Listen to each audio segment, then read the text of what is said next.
Картината "Семейна вечеря" на Костадин Котрянов е топъл живописен поглед към началото на миналия век. Тук, около кръглата маса, се е събрал целият род. От най-възрастния дядо, чиято мъдрост е застинала в добрата му усмивка, до най-малкото внуче, впило любопитен поглед в трапезата. Бабата въплъщава сърцето на дома. Тя не само надзирава приготовлението на храната, но и бди над всеки, готова да даде съвет или да утеши.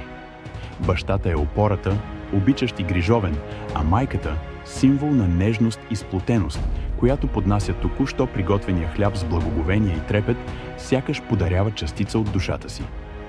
В този момент на споделена радост, домът се превръща в малък храм на българщината, свят, където думите са като благослов, а гостът е равен на домакина. Момичето, преминало от детството към младостта, с усмивка на лице, отразяващо радостта от празничния миг, докато двете малки момчета едва сдържат любопитството си да вкусят от всички гозби. Котката, спокойно отпуснала се край огнището, допълва усещането за сигурност и домашен уют, напомняйки, че животните също са част от семейството. Всеки елемент в тази сцена има свое символично значение. Кръглата маса олицетворява единството и равенството в семейството, където никой не е нито първи, нито последен, а всички споделят благата помежду си. Хлябът в българската традиция е свещен. Той има главно място на трапезата, а обредните шарки и украси носят послание за плодородие и благоденствие.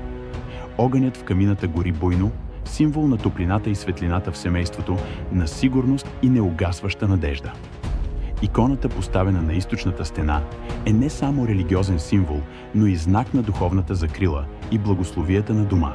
Когато стоим пред семейна вечеря, сякаш усещаме уханието на прясно изпечен хляб, чуваме тихия смях на децата, внимателните думи на родителите и благия глас на дядото, който, макар прекарал много зими, запазва пламъка на добротата си.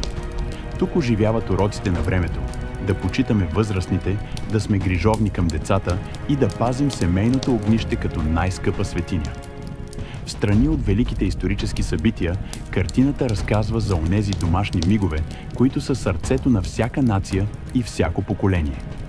В простотата на споделения хляб, в благочестието пред иконата и в искрената благодарност към труда се крие истинското ни национално богатство. Защото, дори когато големите битки отшумят, онова, което остава, е домът с топлината си, децата с бъдещето си и паметта за вечните ценности на родния край.